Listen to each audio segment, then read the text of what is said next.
الحمدللہ والصلاة والسلام علی رسول اللہ۔ اعوذ باللہ من الشیطان الرجیم، بسم اللہ الرحمن الرحیم۔ احباب گرامی، جب کبھی اللہ اور اس کے رسول صلی اللہ علیہ وآلہ وسلم کی بات ہو رہی ہو تو ہم سب پر یہ لازم ہے کہ ہم اسے توجہ اور دھیان سے سنیں، کیونکہ اس بات کی جس قدر ضرورت ایک مسلمان کو ہے اتنی کسی اور انسان کو نہیں ہے۔ اور اگر ہم یہ جان لیں کہ اللہ اور اس کے رسول کی بات کو سننے میں اجر کتنا ہے تو ہماری ساری زندگی اسی بات کے گرد، اسی لالچ میں گزرے کہ ہم اللہ اور اس کے رسول کی بات سن لیں۔ لہٰذا اللہ اور اس کے رسول کا ادب یہ ہے کہ جب کوئی بھی شخص اللہ کی بات کرے یا اس کے رسول کی بات کرے، شریعت کی بات کرے، دین کی بات کرے، تو اس کی بات کو توجہ سے سنا جائے۔ اور علم کا یہ تقاضا ہے، علم اس بات کی اپیل کرتا ہے کہ آپ اسے توجہ سے استاد کی آنکھوں میں آنکھیں ڈال کر اپنا آپ اس کے سپرد کر کے پھر اس کو سنیں۔ اکثر اوقات عقیدے کے حوالے سے، اصلاح کے اعتبار سے اور عبادات کے معاملے میں یا معاشرتی پہلو سے کوئی نہ کوئی بات ہو رہی ہوتی ہے، تو اس کو توجہ سے نہ سن کر اس پر توجہ نہ دے کر، دھیان ادھر ادھر لگا کر یا وقت گزار کر اگر ہم یہ سمجھیں کہ جی یہاں روایتی بات ہو رہی ہے، جیسے عام طور پر روایتی طور پر ترجمہ پڑھا جاتا ہے، تو میرا بھائی پھر ہم خطا پر ہیں، ہم غلطی پر ہیں۔ ہمیں اس چیز پر توجہ دینی چاہیے کہ ہم اپنے آپ کو جب اس مجلس کے اندر بٹھائیں تو یہ نیت اور یہ سوچ رکھیں کہ یہاں سے میں نے کچھ لے کر جانا ہے، یہاں سے میں نے کچھ لے کر جانا ہے۔ ہم آپ کے وقت کا بڑا خیال رکھتے ہیں، آپ کے لیے ہم نے رکھا ہوا ہے کہ 20 منٹ تک ہم نے بات کو وائنڈ اپ کرنا ہے، لیکن وہ 12-13 منٹ کی گفتگو کرنے کے لیے مجھے اپنے ذہن کو 2-3 گھنٹے پہلے کھپانا پڑتا ہے کہ میں اس کو دیکھوں کہ میں نے آپ کے سامنے کیا بات رکھنی ہے۔ تو میری گفتگو کے دوران میں میری سب پر نظر ہوتی ہے، تو ایک بندہ بھی دائیں بائیں دیکھتا ہے یا کسی کو اشارہ کرتا ہے یوں کر لو بھائی، یا کوئی فون سننے لگ جاتا ہے، تو یہ طریقہ کار بھائی وہ درست نہیں ہے۔ میرا اپنا دھیان بھٹک جاتا ہے، میرا اپنا دھیان گفتگو پہ نہیں رہتا۔ اور سچی بات ہے کہ مجھے دکھ ہوتا ہے اس بات پہ کہ میں جو آپ کے لیے بات کر رہا ہوں، آپ کی اصلاح کے لیے بات کر رہا ہوں، آپ اس پر توجہ ہی نہیں دے رہے۔ پھر ایک بندہ ایسا کرتا ہے تو کئی اس کی طرف دیکھنے لگ جاتے ہیں، اور کئی ایسے بھی ہوتے ہیں معذرت کے ساتھ وہ سوئے ہوئے ہوتے ہیں، وہ سو رہے ہوتے ہیں۔ میں نے آج تک کسی کو یہ نہیں کہا کہ بھائی جاگ جاؤ، اٹھ جاؤ، یا اس کو اس پہ ڈانٹا ہو، لیکن یہ ہے کہ جب بات چیت چل رہی ہو تو سامع کا جو ادب ہے نا، سامع کا جو ادب ہے، سننے والے کا جو ادب ہے، وہ آپ پر لازم ہے، وہ آپ پر لازم ہے۔ اور میں نے اکثر یہ بات کہی، آپ مجھ سے عمر میں بتھیرے بڑے ہیں، آپ سبھی مجھ سے بڑے ہیں، کوئی چھوٹا بھی ہے یہاں پر عمر میں مجھ سے چھوٹا ہے، وہ بھی مجھ سے بڑا ہے، لیکن یہاں پر میں استاد ہوں، اس کلاس کے اندر میں آپ کا استاد ہوں، اس اعتبار سے میں یہاں پر بڑا بیٹھا ہوں۔ جب کلاس سے باہر جائیں گے آپ کہیں گے میری جوتیاں سیدھی کر، میں کر دوں گا، لیکن یہاں بیٹھ کر میرے سامنے آپ کی توجہ یکسوئی کے ساتھ ہو۔ میں یہ چاہتا ہوں جو علم تھوڑا بہت میرے پاس ہے میں وہ آپ کو دے دوں، وہ آپ مجھ سے لے لیں۔ اور اگر ہم یہ کہیں کہ بس جلدی جلدی اس کو ختم کریں تو یقین مانیں یہ سورہ قاف اور دیگر صورتیں جو آگے آ رہی ہیں ایک ایک دن کے اندر یہ 15-20 منٹ میں مکمل کی جا سکتی ہیں،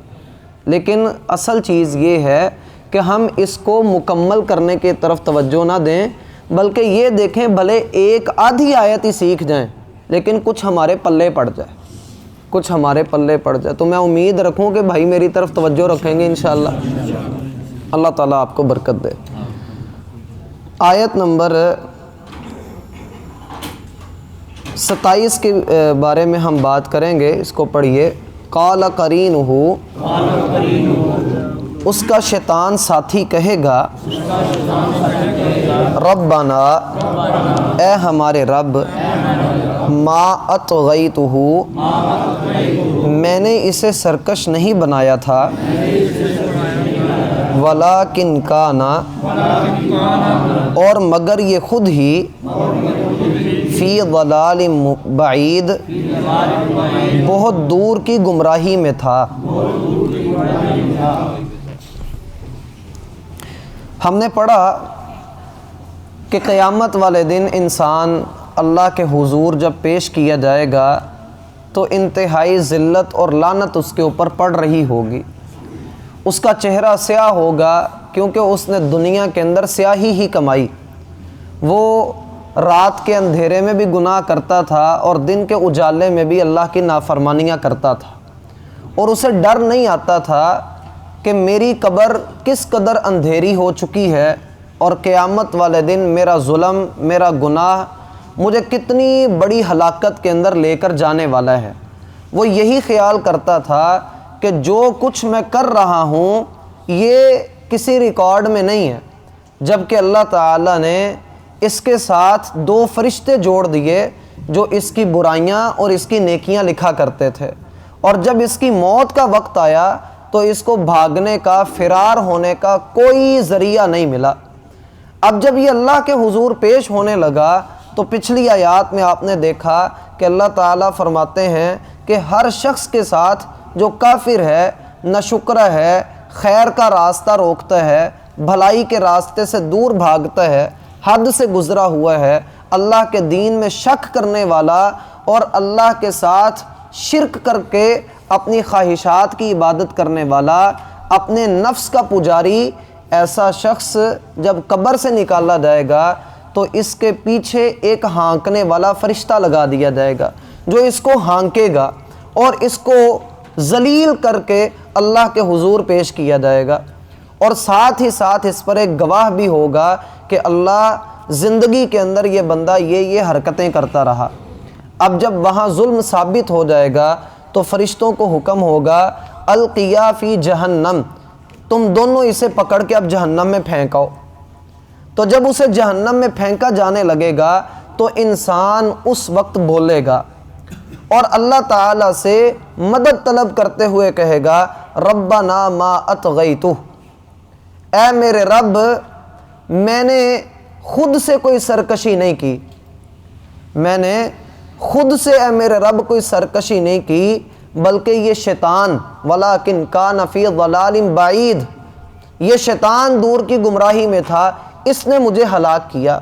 اس نے مجھے تجھ سے دور کر کے گمراہی کی طرف ڈال دیا، ورنہ میں اتنا سرکش اور اتنا لاپرواہ نہیں تھا۔